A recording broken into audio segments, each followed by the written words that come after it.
संघ मतलब RSS? RSS. RSS BJP को चला रही है, आप ये कह रहे हैं? बिल्कुल जी, मतलब आरएसएस जो है ना, उसका बीजेपी को यहाँ तक लाने में सबसे बड़ा रोल आरएसएस का ही है। ये डिसाइड करता है कि कौन से राज्य में कौन सा मुख्यमंत्री लगाना है? ज़्यादातर यही करें। पूर्व वित्त मंत्री संपत सिंह, 36 साल में आपको हरियाणा का होम मिनिस्टर बनाया गया। अब देखो 6 बार आप विधायक भी रहे हैं और हर विभाग में मंत्री रहे हैं। सवाल इसी चीज को लेकर है, ये दया दृष्टि आखिर आप पर ही क्यों? न मैं खेत का काम कर सकता, न मैं बिजनेस का कोई काम कर सकता, इसलिए जो है मैं चाहता हूँ कि मैं आत्मनिर्भर रहूँ। अटल बिहारी वाजपेयी या चौधरी देवीलाल की बात की जाए, सीखने को सबसे ज्यादा किससे मिला? मुझे सबसे ज़्यादा सीखने को चौधरी देवीलाल जी से मिला। और पर्सनैलिटी तो उनकी ज़बरदस्त थी। सफ़ेद जूती, सफ़ेद जराब, सफ़ेद धोती, सफ़ेद शर्ट, मतलब ऐसी, मतलब 6 फुट से ऊपर हाइट थी, इतना दिलेर आदमी था। तो उनसे भी मुलाकात उसी टाइम हुई। उसी टाइम अडवाणी जी से, वाजपेयी जी से, जो नेता थे मधु दंडपते से, जॉर्ज फर्नांडिस से, शरद यादव से, लालू यादव से, मुलायम सिंह यादव से, ये जितने नेता थे, चौधरी चरण सिंह जी थे, तो इन सब से जो है ना, बहुगुणा जी थे, इन सब से मुलाकात उन्हीं दिनों हुई थी। आपको कोई ऐसा आदमी नहीं मिलेगा जिसने 4 महीने 4 साल के अंदर 7 शपथ लिए, और लाइफ में 2 और ले लिया 99 में और 1 2000 में। देवीलाल जी अटल जी के करीबी थे। जब मोदी की बारी आई तो संघ को लेकर ये ऐसा बोला जा रहा है। नहीं, चौधरी देवीलाल का ये था। नमस्कार, हरियाणा के पूर्व वित्त मंत्री संपत सिंह यानी कि प्रोफेसर संपत सिंह का नाम तो आपने सुना ही है। एक बड़ा नाम है और हिसार में शायद ही कोई ऐसा व्यक्ति होगा जो उनके अतीत को ना जानता हो।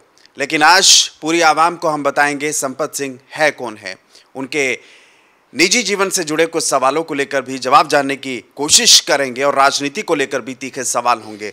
संपत सिंह की बात की जाए तो 6 बार जनाब विधायक रहे हैं। नर्मदा से फिर तैयारी है, कह रहे हैं विधायक तो बन के रहूँगा, और हर विभाग में ये मंत्री रहे हैं। और 36 साल की उम्र में जनाब को हरियाणा का होम मिनिस्टर भी बना दिया गया था।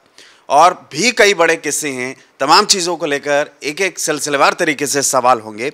संपत सिंह साहब, बहुत बहुत वेलकम करता हूँ माय हिंदी टीवी पर। संपत सिंह, अब देखिए पूरा प्रोफाइल तो आपका मैंने देखा है, और जब लोगों के बीच में जा रहा था लोग कह रहे थे कि इलाके में आए हो तो संपत सिंह से मिलके जाना, और आपसे संपर्क भी हो गया, मुलाकात भी हो गई है। लेकिन सर 36 साल में आपको हरियाणा का होम मिनिस्टर बनाया गया।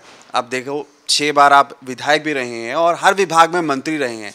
सवाल इसी चीज़ को लेकर है, ये दया दृष्टि आखिर आप पर ही क्यों? ये भगवान की कृपा समझे या फिर जो नेताओं के साथ आपका जुड़ाव रहा है, हर किसी के साथ आप चले हैं, क्या ये उसका फल है सर? देखिए, सबसे बड़ा मुझे फल मिला है चौधरी देवीलाल से। मेरा उन पर बड़ा आशीर्वाद रहा और उनकी वजह से मैं राजनीति में आया था।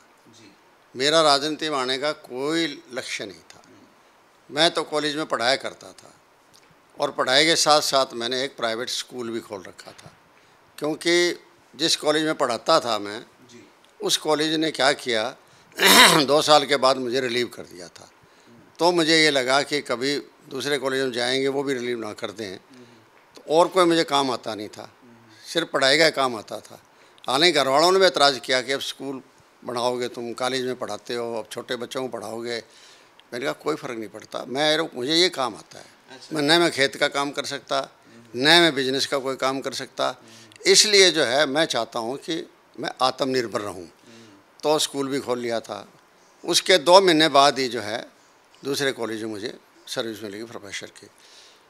उसके बाद क्या हुआ कि जब मेरा ये प्रोग्राम हुआ कॉलेज वाला, जब तक एंड नहीं हुआ था, चुनाव हो रहे थे जनता पार्टी के टाइम के 1977 के। लोकसभा के चुनाव पहले हो लिए थे और वो चुनाव थे असेंबली के। तो चौधरी देवीलाल जी यहाँ कचहरियों के अंदर आए, तो मैं और मेरा एक दोस्त और था, धर्मपाल गुप्ता थे, एडवोकेट है, मैं उनके साथ गया हुआ था। मेरे पास कोई साधन नहीं था, उनके मोटरसाइकिल या था या स्कूटर था, जो भी था, उनके साथ बैठ के मैं गया था। तो हम कोर्ट के बाहर जस्ट एंट्री के ऊपर बाहर खड़े थे, इतने में चौधरी देवलाल की आकर गाड़ी रुकी। अच्छा। चौधरी देवलाल की गाड़ी रुकी तो हमने उनको नमस्ते बोला, नीचे उतरे थे तो उन्होंने सवाल कर लिया कि तुम कहाँ से हो भाई।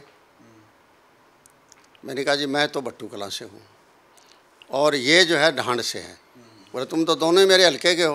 अच्छा। हाँ जी आपके हल्के के। यूँ कह कर वो अंदर चले गए वकीलों के बार रूम वगैरह में। 15 मिनट बाद वापस आ गए। तो बाद में मुझे पता लगा कि क्यों आए थे वो आए थे चौधरी देवलाल जी का जो सेकंड सन था प्रताप सिंह, उसके बारे में पता करने आए थे। वो हर चीज़ को खुद पता करते थे, दूसरे पर इतना विश्वास नहीं हो पाता था कि पता नहीं ये झूठ बोल रहा सच बोल रहा होगा। तो ये पता करने आए थे प्रताप सिंह ने कहीं किसी अगेंस्ट फार्म तो ना भर दिया हो यहाँ। तो बाद में उनको यकीन हो गया भाई ठीक है फार्म नहीं भरा, वो लास्ट डेट थी फार्म भरने की। तो जब बाद में आए ना तो कहने लगे शहर की तरफ चलोगे। अब इतना बड़ा लीडर ऑफर दे दे तो ना जाना हो तो भी चलेंगे, जानकारी राम राम दुआ सलाम हो जाएगी, पता भी लग जाएगा। हम दोनों उनकी गाड़ी में बैठ गए क्योंकि पीछे अकेले बैठे थे वो, और आगे एक भीम सिंह नाम के उनके सिक्योरिटी का समझ लो घरेलू काम देखते थे, सारी चीज़ें, अच्छा सहयोगी था उनका, और एक ड्राइवर था, बस इतने लोग थे। तो रास्ते में मैंने हिम्मत करके पूछ लिया, चौधरी साहब खाने का टाइम हो रहा है दोपहर का, आप खाना खा लें तो बढ़िया रहेगा। तो उन्होंने मजाक में कहा बोला तुम्हारे पास प्रबंध है मेरे खाने का। मुझे हमने तो ये सुना है सीधा साधा खाना खाते हो तो 2 रोटी तो मिल ही जाएगी, कोई दिक्कत नहीं। अच्छा। तो हम रामपुरा मोहल्ले में रहते थे यहाँ हिसार में जी। वहाँ जाके गाड़ी रुकी तो मैंने उनके जो वकील थे गुप्ता जी, उनके मकान के आगे गाड़ी रुकवा ली। कहने लगे ये तुम्हारा घर है। नहीं, इसके साथ वाली बिल्डिंग थी। तो मेरा सीढ़ियों पर जाना पड़ता था क्योंकि नीचे स्कूल चलाते थे साथ में और ऊपर जो है ना रहते थे। तो मुझे सीढ़ियों पर जाना पड़ेगा जी। बोले सीढ़ी तो मेरे लिए मुश्किल हो जाएगी, तो यहीं खा लेते हैं उनके घर बैठ के। खाना खा लिया, खाना खा के लेटे 15 मिनट, और 15 मिनट उठे। उनको कंघी का शौक़ था क्यों बाल अच्छे थे उनके, तो कंघी यूँ जो करके कंघी उन्होंने करी और उठ के बोले ठीक है भाई मैं तो दिल्ली जा रहा हूँ। और उस महीने कोई 23 तारीख थी शायद। कहने लगे कि उस दिन भट्टू जलसा है मेरे गांव में, नाम भी उस टाइम भट्टू कांशुशी था नाम उसका विधानसभा, तो तुम वहाँ आना। मुझे ज़रूर आऊँगा। मैं चला गया। तो राजनीतिक तौर पर तो मेरा कोई मतलब ही नहीं था कभी। स्टेज के एक कोने में जाके मैं बैठ गया और लोग नेता लोग और बैठे थे जो भी थे वहाँ के एरिए के थे और साथ आए हुए थे वो थे। तो उन्होंने खुद जो है ना 1-2 स्पीकर बोला, भाई वो प्रोफेसर था तुम्हारे गाँव का, वो कहाँ है, नाम तो नहीं रहा याद, ये याद रह गया प्रोफेसर था। तो कहने लगे ये बैठे जी कर। मैं आ गया। बोला भाई तुझे बोलना है। तो मेरी फर्स्ट पब्लिक अपीयरेंस जो है ना उस स्पीच से हुई थी। उससे पहले मैं कॉलेज में तो रोज़ पढ़ाया करता, सब्जेक्ट मेरा ये था, पॉलिटिकल साइंस था, तो मुझे कोई दिक्कत नहीं हुई। लेकिन मैंने उसको ये सोच के भी काफ़ी लोग बैठे हैं इसको सॉर्ट करें, 5-6 मिनट ही बोला, मैं ज़्यादा नहीं बोल रहा था, वो इतने सीनियर लोग बैठे हैं। और वही स्पीच जो है वो अच्छी लगी होगी चौधरी देवीलाल जी को, और वहीं से शुरुआत हुई होगी आपकी। और बीजेपी तक किस तरीके से जुड़ाव रहा? बीजेपी तक कहाँ तक पहुँचे आप? नहीं, वो देखिए बीजेपी का जहाँ तक सवाल है, बीजेपी का सवाल तो ये है कि जब मैं पहले वो बता दूं आपको कि वहाँ हो गया, होने के बाद क्या हुआ, उन्होंने साथ रखा मुझे, चुनाव में रहा, फिर वो सीएम बन गए। उस टाइम मुझे कोई नहीं पता था कि सीएम के पास कोई पोस्ट होती है। मैं सीधा उनको बाद में बधाई देने के लिए चंडीगढ़ पहुंचा हफ्ते के बाद। तो कहने लगे तुम 2 मिनट बैठ। वो पीए का रूम था, बैठ गया। 10 मिनट बाद लेटर आ गया कि आपको जो है ना मुख्यमंत्री का निजी सचिव लगाया जाता है, पॉलिटिकल सेक्रेटरी लगाया जाता है। लगा दिया। तो भी मेरा इंटरेस्ट पैदा नहीं हुआ। बाद में क्या हुआ कि चौधरी देवलाल जी जब चीफ मिनिस्ट्री से हट गए तो 1980 का ईयर आ गया, चुनाव आए पार्लियामेंट के, तो उन्होंने सोनीपत से चुनाव लड़ रही और एमपी बन गए थे। तो फिर भट्टू की सीट खाली कर दी 1980 में। तब उन्होंने कहा कि चुनाव तुझे लड़ना पड़ेगा, जब तक मेरी वो नहीं थी चुनाव की, लड़ना पड़ेगा तेरे को। मुझे तो कोई अनुभव नहीं, एक्सपीरियंस नहीं, बोले आप ही सीख जाएगा। और यही शुरुआत आपकी ऐसे हुई, या फिर ये कहें चौधरी देवीलाल जी का जो आशीर्वाद है, आप अभी तक 6 बार एमएलए बन चुके हैं और 7वीं बार की नलवा से फिर से तैयारी कर रहे हैं। अटल बिहारी वाजपेयी जी के साथ भी मैंने सुना है आपका बहुत बड़ा जुड़ाव रहा है। अटल बिहारी वाजपेयी या चौधरी देवीलाल की बात की जाए, सीखने को सबसे ज़्यादा किससे मिला, और सबसे ज़्यादा अगर व्यक्तिगत तौर पर देखें बेहतरीन नेता कौन, कैसे लगा आपको? मुझे सबसे ज़्यादा सीखने को चौधरी देवीलाल जी से मिला था, क्योंकि ऐसे बैकग्राउंड के आदमी थे वो, जो आम पब्लिक के अंदर हिम्मत भरते थे नेताओं से बात करने की। उनसे पहले क्या होता था कि कोई भी नेता जो होता था वो आम पब्लिक मिलती नहीं थी, क्यों डरती थी उनसे, और ना वो मिलते थे। किसी जाएंगे, जैसे मेरे मंडी में जैसे एक एमएलए बन गए थे, पहले बने थे, तो वो आके एक शिष्य का दरवाज़ा था, कोई सेठ जी थे, उनके आगे बैठ जाया करते, कोई आदमी नहीं मिलता था, बाहर 2-4 खड़े रहते थे बस, ठीक है, कोई लगाव नहीं था। मतलब ऐसा क्यों? उनका रौब था या फिर ऐसे ही उन्होंने एक अपना चरितार्थ बना रखा था लोगों के सामने? ऐसा था ना कि वो उन लोगों ने तो ऐसे बना रखा था, लेकिन जब चौधरी देवीलाल जी इस सत्र में सीएम बने, उन्होंने सारे दरवाजे खोल दिए। और उनके में एक अचंभे की बात है कि उनका घर का सामान, not of Chaudhary Devilal, chief minister house का सामान, मैं और उनका छोटा बेटा जगदीश जो अब दुनिया में नहीं रहे हैं, हम दोनों बाज़ार में गए। मुझे चंडीगढ़ के बारे में कोई नॉलेज नहीं था, वो वहाँ चंडीगढ़ पड़ा हुआ था। तो चौ साहब ने कहा कि खाद्य की दुकान से ले आना सामान का, तो चादर भी, खेस भी, तौलिए भी, जो भी सामान था सारा का सारा सामान हम खरीद के ले आए।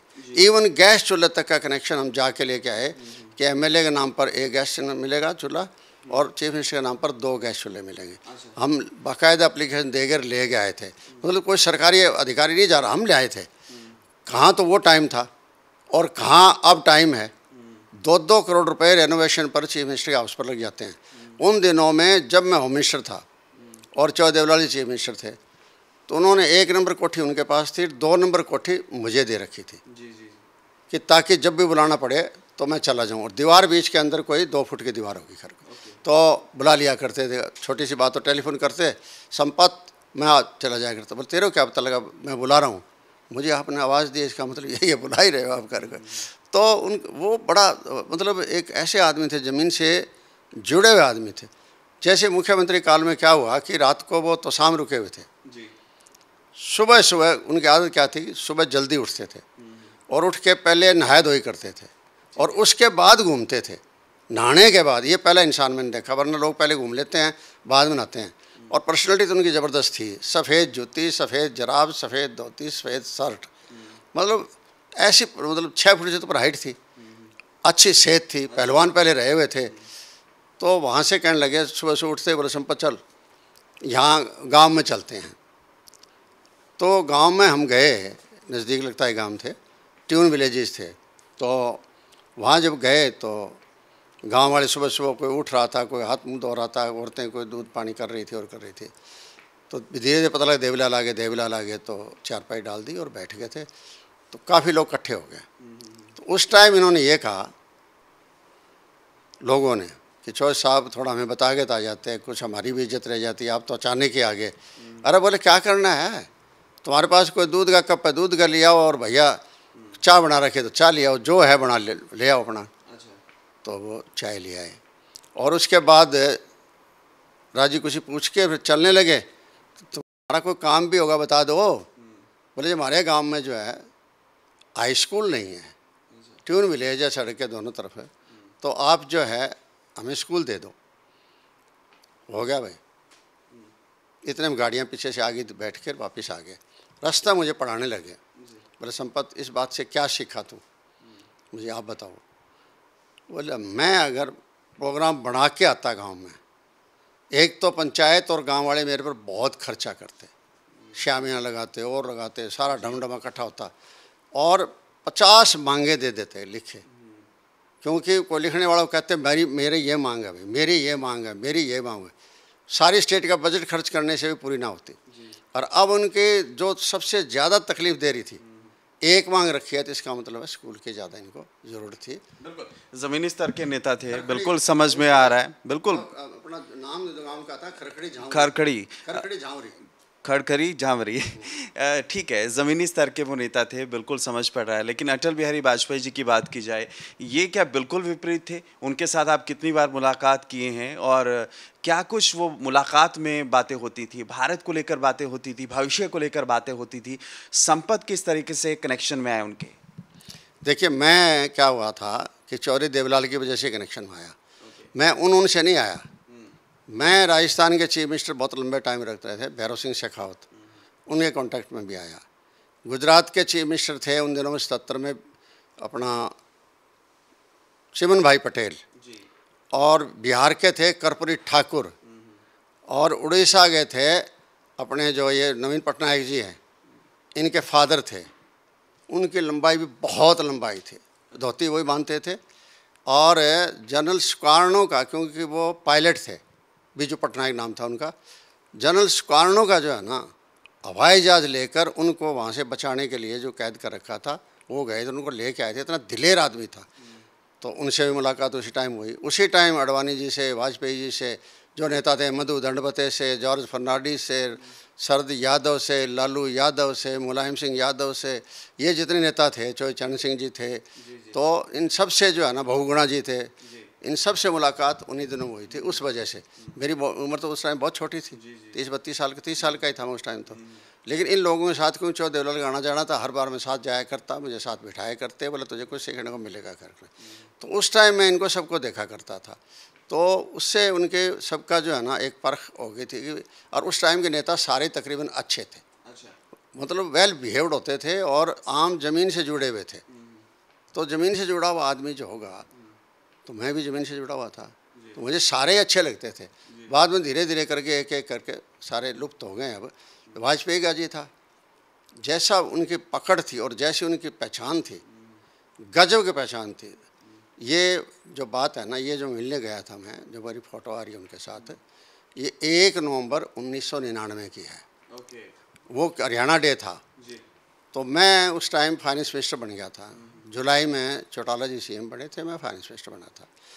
तो तब जो ये बात आई कि भाई 1 नवंबर भी उनको मुबारकबाद भी दे देंगे और साथ में अपनी मांग भी उनको रख लेंगे। तो मैं जब गया था उनके पास, और दूर से कहा, बोले आओ आओ हमारे होम मिनिस्टर, आओ आओ। तो होम मिनिस्टर टाइम की जानकारियाँ थी। तो मैंने कहा जी होम मिनिस्टर नहीं हूँ मैं, आजकल फाइनेंस मिनिस्टर हूँ। बोला क्या फ़र्क पड़ता है, हमारा तो होम मिनिस्टर ही है भाई तुम घर का।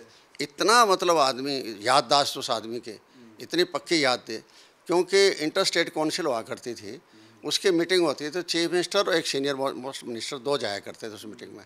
तो मैं चौधरी देवलाल जी के साथ भी गया हूँ वहाँ मीटिंग में, और चौधरी ओम प्रकाश चौटाला जी के साथ रहा हूँ। और एक बार मीटिंग मास्टर हुकम सिंह जी के टाइम हुई थी, उस टाइम भी मैं ही गया हूँ। और मैं एक ऐसा आदमी हूँ जो 87 से 91 में लेकर 4 साल में मैंने मंत्री पद की 7 शपथ लिए, 7 बार। आपको कोई ऐसा आदमी नहीं मिलेगा जिसने 4 साल के अंदर 7 शपथ ली हो। और लाइफ में 2 और ले लिया, 99 में और एक 2000 में, तो 9 शपथ हो गई मेरी। तो ये एक अलग ही राजनीति के अंदर बहुत सीखने को मिला, कहाँ गलतियाँ हुई लोगों की, उन गलतियों को भी पता समझता था।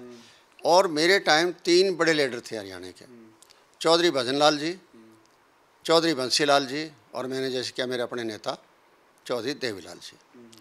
तो इन तीनों के जितने गुण थे वो सारे मैंने सीखे, और जिसका भी कोई अवगुण था वो छोड़ दिया। चौधरी भजनलाल जी के टाइम में मैं अपोजिशन लीडर था, ये आपने शायद बोलते टाइम नहीं बता पाए थे, क्योंकि ऐसे बहुत चीज़ें हैं ऐसी। तो विपक्ष का नेता था, तो विपक्ष के नेता के टाइम में ये हमारे महाराष्ट्र के उन दिनों, बाद में चीफ मिनिस्टर भी रहे हैं, और शिवसेना से थे, नाम मैं भूल गया, याद आएगा बता दूंगा। तो उन्होंने अपोजिशन लीडर्स की कॉन्फ्रेंस बुलाई थी बॉम्बे में, बहुत बढ़िया प्रबंध किया था। हमने तो पहली बार 5 स्टार होटल देखने को मिला था, ताज होटल में उठाया था। बिल्कुल, इस चीज़ पर भी आऊँगा मैं, वो किस्सा यहाँ पर फिर से छेड़ना चाहूँगा। सुना है प्रधानमंत्री नरेंद्र मोदी ने आपको फ़ोन किया था, बुलाया था, और आप तो अमेरिका के राष्ट्रपति को भी यहाँ पर बुला कर लाए थे। वो किस्से जो 2 यहाँ पर सुर्खियों में रहे हमेशा, उसके बारे में बताएं, और संक्षेप में बताइएगा, ये मोदी से मिलन और अमेरिकी राष्ट्रपति का मिलन, ये क्या था सर? देखिए, अमेरिकी राष्ट्रपति का मेरी वजह से नहीं था, वो चौधरी देवीलाल जी की वजह से था, चीफ मिनिस्टर थे। और उस टाइम में मिनिस्टर नहीं था, मैं उस टाइम उनका पॉलिटिकल सेक्रेटरी था। तो जिमी कार्टर से चौधरी देवीलाल मिले दिल्ली जाके, मैं उनके साथ ही गया था। वो भी अपने आप को फार्मर कहलाने में खुशी होती थी उनको, और फार्मर कहलाने में खुशी, तो कई चीज़ें उन्होंने फार्मिंग सेक्टर की बताई, अपने अमेरिका के बारे में काफ़ी चर्चाएं उन्होंने करी। और फिर चौधरी देवीलाल ने उनको इनवाइट किया कि आप हमारे हरियाणा में आओ, दिल्ली हो तो ऐसे गांव में आपका अरेंज कर देंगे जो आपको दूर नहीं जाना पड़ेगा। तो वहाँ रख दिया एयरपोर्ट के पास प्रोग्राम। और वहाँ जो है जिमी कार्टर जी आए थे, देश के प्रधानमंत्री मोरारजी देसाई भाई भी आए थे, और वहाँ प्रोग्राम हुआ था। और उस प्रोग्राम में जो है ना, उनको मिलने का मौका मिला, मुलाकात हुई। लेकिन ये बुलाए चौधरी देवीलाल के बुलाए पर आए थे, क्योंकि उस टाइम मेरी कोई हैसियत नहीं थी, कोई पोजीशन नहीं थी, मैं जस्ट उनके पास साथ काम करता था, चौधरी देवीलाल जी के साथ।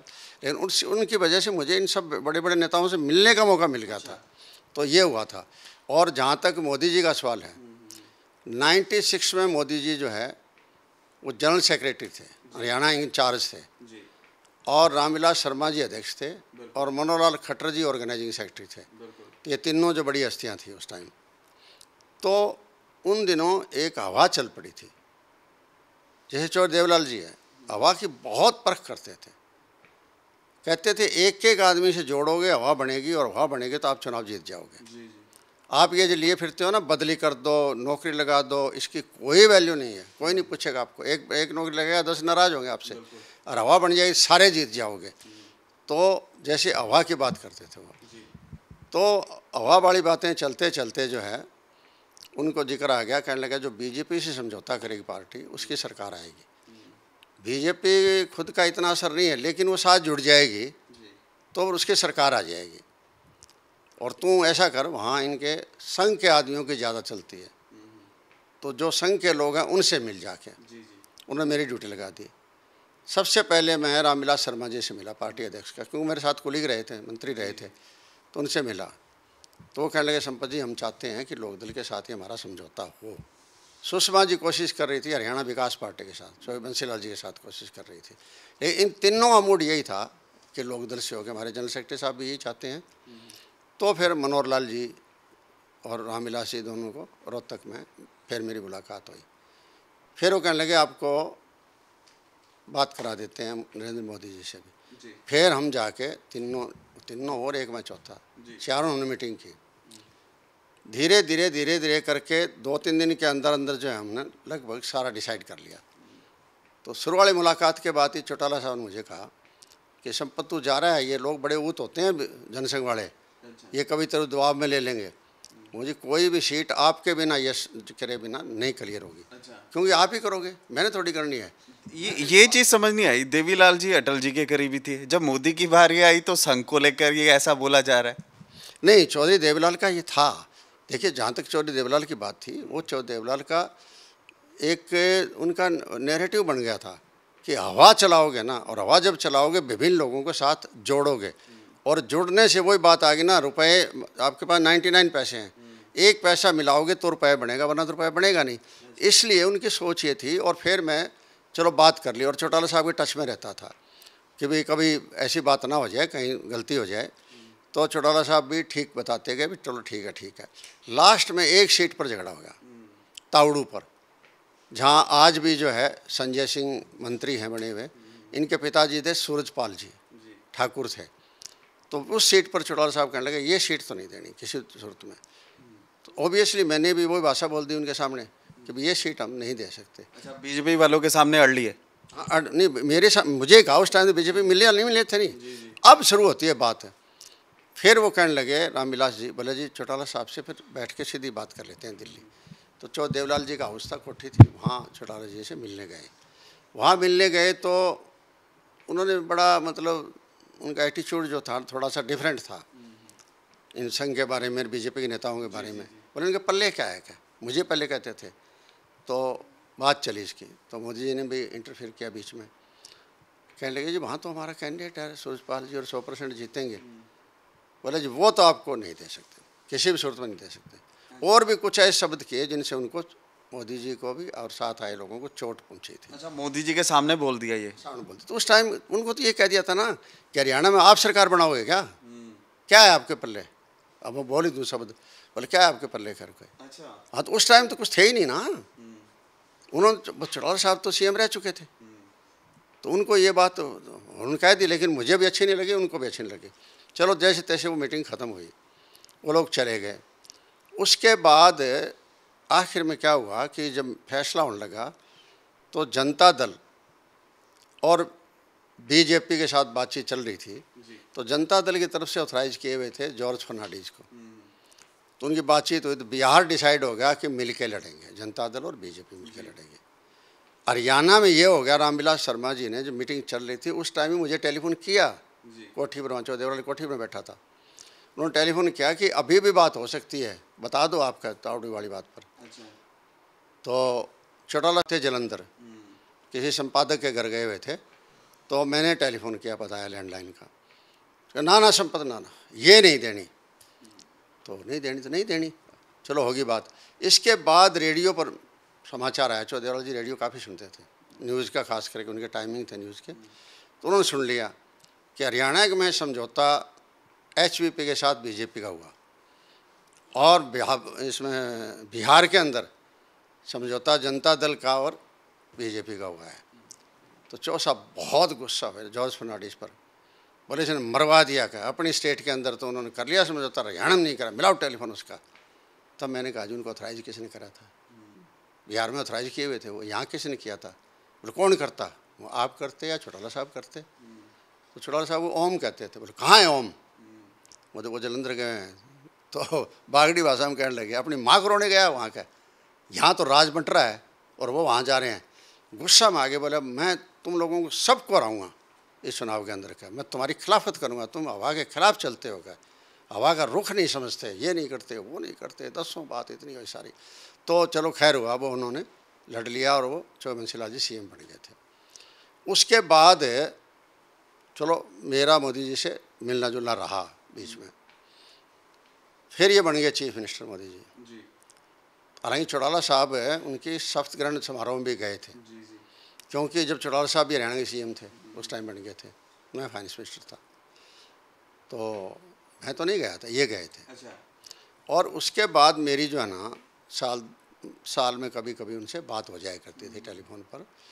होते होते क्या हो गया कि फिर ये आगे ये चुनाव, ये अपना 2019 वाले 2019 वाले चुनाव आ गए, नहीं सॉरी उससे पहले 2009 आया। मुझे लोकदल ने टिकट दे दी हिसार से पार्लियामेंट का लड़ना है। और मेरी बहुत लंबी इच्छा चल रही थी, 1998 से चल रही थी। तो 98 में मुझे दे रहे थे टिकट, लेकिन फिर कहने लगे बाई इलेक्शन फतेहाबाद आया हुआ है असेंबली का, वो ज़रूरी है और वो सीट तुम ही निकाल सकते हो और कोई निकालेगा नहीं। तो मैंने फिर बाई इलेक्शन लड़ लिया, चलो जीत गया था ऑब्वियसली। तो उसके बाद 2009 में उन्होंने टिकट दी, तो उन दिनों मोदी का बहुत ऊंचा नाम हो गया था, सेकंड टाइम चीफ मिनिस्टर बन चुके थे गुजरात के, लेकिन बहुत बड़े फिगर हो चुके थे। अच्छा, मुझे ये बताएं, मोदी को बनाने वाला संघ है या आम लोग? देखो वो बनाने वाला तो बीजेपी के अंदर संघ ही होता है, संघ ही देखता है कि किसको क्योंकि उस टाइम कोई एमएलए भी नहीं थे ये, और बना दिया। जैसे यहाँ खट्टर साहब एमएलए भी नहीं थे, इनको बना दिया। तो ज़्यादातर काम जो है वो मैंने जहाँ तक समझ पाया हूँ, क्योंकि झंडेवाड़ा में इनका दफ्तर होता था दिल्ली में। संघ मतलब आरएसएस? आरएसएस, बिल्कुल संघ का मतलब तो यही है। अच्छा, तो आरएसएस बीजेपी को चला रही है, आप ये कह रहे हैं? बिल्कुल जी, मतलब आरएसएस जो है ना, उसका बीजेपी को यहाँ तक लाने में सबसे बड़ा रोल आरएसएस का ही है। खैर को क्योंकि जिस तरह का नेटवर्क उन्होंने कर रखा है ना आरएसएस का, वो नेटवर्क इनके काम आता है। उनकी शाखाएँ बहुत हैं, उनमें भी अलग अलग डिपार्टमेंट बैठे हुए हैं संघ के अंदर भी, अलग अलग डिपार्टमेंट, कोई एजुकेशन का हो गया, कोई सांस्कृतिक प्रोग्राम का हो गया, कोई कुछ का हो गया, मतलब इतने डिपार्टमेंट बटे हुए हैं। तो सैकड़ों लोग उसी से जुड़े हैं। जब ये पहले जब सत्ता में नहीं आए थे उस टाइम तक तो वो लोग दबे रहते थे। जैसे हिसार का ही मैं बताऊँ आपको, यहाँ जातीय समीकरण से वोट देते थे, हमें पता है कि ये लोग संघ के हैं, लेकिन वो जनसंघ पार्टी को वोट नहीं देते थे। अच्छा, ये जो संघ है ये डिसाइड करता है कि कौन से राज्य में कौन सा मुख्यमंत्री लगाना है? ज़्यादातर यही करते हैं। कोई हो सकता है कि पॉलिटिकल लोगों से डिस्कस करते होंगे, लेकिन अंतिम निर्णय जो है संघ का होता है। तो मैं बता रहा था 2009 का, तो मैंने मोदी जी से टेलीफोन किया, मुझे मैं पार्लियामेंट का चुनाव लड़ रहा हूँ, और उस टाइम बीजेपी और लोकदल मिलकर चुनाव लड़ रहे थे, साझा चुनाव। तो वो कहने लगे ठीक है, आप यूँ करो, चौटाला जी से चिट्ठी भिजवा दो हमारे दफ्तर में। इनका काम बड़ा उस हिसाब से चलता, डिसिप्लिन के हिसाब से। हालांकि मेरे निजी ताल्लुकात हो गए, लेकिन फिर भी दफ्तर में। तो मैंने चौटाला साहब को टेलीफोन कराया, वहाँ आप यूँ करो जी, मैंने फिर स्वाभाविक है, भिवानी जोड़ना ही था, उनका बेटा चुनाव लड़ रहा था, वहाँ भिवानी और हिसार के लिए आप चिट्ठी लिख दो नरेंद्र मोदी जी के लिए कि भाई यहाँ हम प्रोग्राम चाहते हैं पार्टी का। लिख दिया, उनका आ गया प्रोग्राम। पहले हिसार दे रखा था, फिर भिवानी दे रखा था। हिसार में आए, यहाँ चुनाव में ज़बरदस्त भीड़ थी, इतना चुनाव का मोमेंटम बना। और उसने 2-4 बातें, ज़्यादा इधर उधर पॉलिटिकल बातें थोड़ी बहुत करी, लेकिन मेरे बारे में कही कि मेरे बड़े दोस्त हैं, बड़े नंबर आदमी है, राजनीति को अच्छी तरह समझते हैं, ये है वो, जो मतलब उन्होंने कह दिया। और फिर वो जाने लगे ना, तो मैंने कहा जी आप भिवानी जा रहे हो? बोलना ना, मैं दिल्ली जा रहा हूँ। मैं समझ गया, क्योंकि चौटाला साहब यहाँ नहीं आए, ना उनका कोई बेटा आया यहाँ। वो ये समझ गए कि लेने नहीं आया तो मैं नहीं जाना, नहीं गए। तो बाद में शाम को चौटाला साहब को मेरे पास टेलीफोन आया, बोले क्या हुआ संपत? मुझे अंदाज़ा लगता है कि आप अगर यहाँ आते तो आप, उनको ये उम्मीद थी कि आप यहाँ आओगे सर, इससे मैसेज जनता में भी गलत गया कि आप या आपका परिवार कोई नहीं आया, इसका मतलब कि संपत को वो नहीं चाहते हैं। और दूसरा मैसेज उनके दिमाग में भी ये बैठा, भाई चौटाला साहब नहीं आए हैं तो मुझे जब लेने ही नहीं आए, इतना ही वो थोड़ा कटसी नहीं दिखाई तो मैं ही नहीं जाऊँगा। तो वो सीधे दिल्ली चले गए। तो बाद में चौटाला साहब मेरे पर काफ़ी गर्म हुए, ये हुआ वो हुआ, तैने नहीं आने दिया, फलाना नहीं आने दिया। मैंने कहा मेरी क्या औकात है जी, मैं तो एक छोटा सा आदमी था, मिनिस्टर लेवल का ही था, आप तो चीफ मिनिस्टर रहे हो, 2-3 बार बन लिए, आपके ताल्लुकात हैं उनसे ज़्यादा बढ़िया मेरी बजाय। तो मैं यही कहूँ उनको, हालांकि वो लाइकिंग की बात अलग अलग थी मोदी जी की भी, लाइकिंग किसके प्रति है, लेकिन बड़ा स्टेटस तो आपका रहा है। तो उसके बाद जो है ना 5-6 दिन जो बचे थे ना, तो मेरे जितने भी वर्कर टाइप के लोग थे वो सारे के सारे भिवानी बुला लिया। अजय चुनाव लड़ रहा था, और वहीं से इतना बड़ा मुझे डैमेज हो गया। हरियाणा में 9 हलकों में कांग्रेस जीत रही थी, जीतती है 9 हलकों में पार्लियामेंट में। एक हिसार ऐसा था जहाँ कांग्रेस 3rd नंबर पर थी। मेरा और चौधरी भजनलाल का मुकाबला था। चौधरी भजनलाल तो बहुत बड़े नेता रहे हैं, करनाल से MP वो रहे, फरीदाबाद से MP वो रहे, यहाँ से MP वो रहे, बड़े लीडर थे। लेकिन उस टाइम जो लोगों ने मुझे उठा लिया, वरना और जगह तो कांग्रेस का कोई जिक्र ही कौन था नहीं कहीं, मतलब सॉरी लोकदल का। यहाँ लोकदल का जिक्र था, यहाँ कांग्रेस का जिक्र नहीं था। तो मेरा और भजनलाल की आपस में फाइट थी और मैं अच्छे वोटों से जीत रहा था। लेकिन अनफॉर्चुनेटली वो 5-4 दिनों में जैसा उन्होंने काम किया, वो ज़िंदगी में कभी भूल नहीं सकता। खैर कोई इतना नुकसान हुआ, 6000 वोटों से मैं आ रहा था।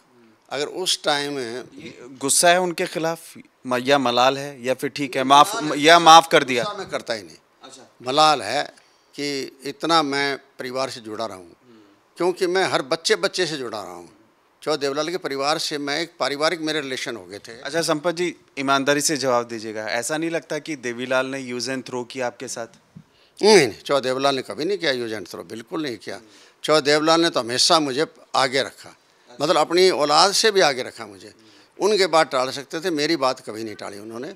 ऐसे कई आयोजन ऐसे थे जो राजनीतिक जवाब तो नहीं है? नहीं, राजनीतिक जवाब नहीं है, सच्चाई है कि ना जिंदगी में मैं नहीं है। अब कुदरती मेरी वाइफ बाहर गई हुई, अगर वो होती तो वो आपको और किससे भी सुना देती। इतना हमारा परिवार का लगाव था चौधरी देवलाल के परिवार से। ये जो कुछ हुआ, चौटाला साहब कई बार क्या होते थे कि शॉर्ट टेम्पर्ड थे, 1 मिनट में गुस्सा हो जाया करते, किसी से भी हो जाया करते थे।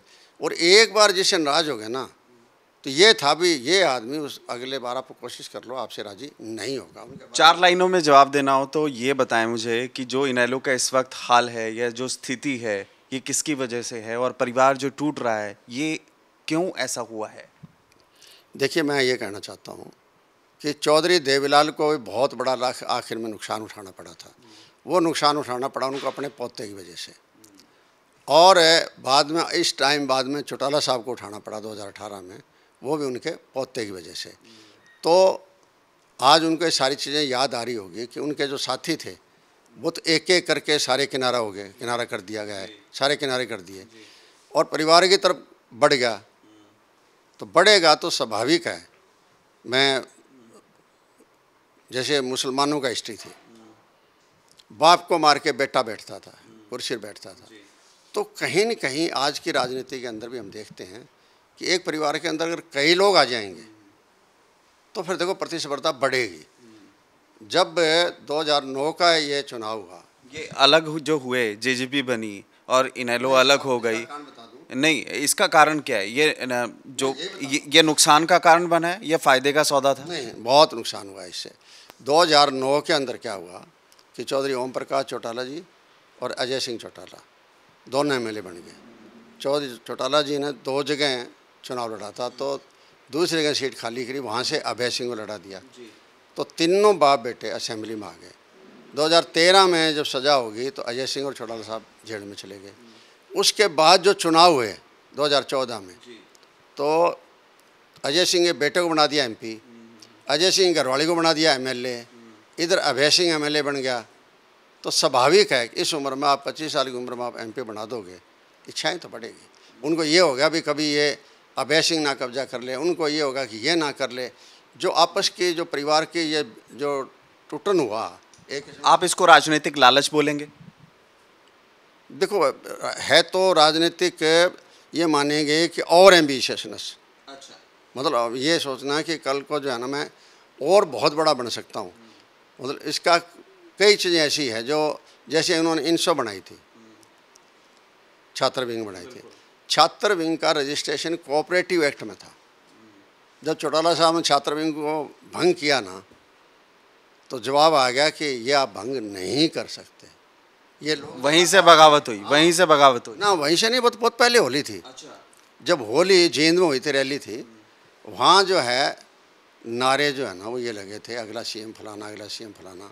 हाँ, तो उससे जो है ना वो काफ़ी परिवार के अंदर वो हो गया। तो पर चौटाला साहब ने बाद में उनको पार्टी से निकाल दिया, और पार्टी से निकाल दिया तब उन्होंने कहा कि ये आप और तो चलो भंग कर सकते हो, लेकिन ये छात्र विंग आप भंग नहीं कर सकते, क्योंकि ये कोऑपरेटिव एक्ट में रजिस्ट्रेशन है।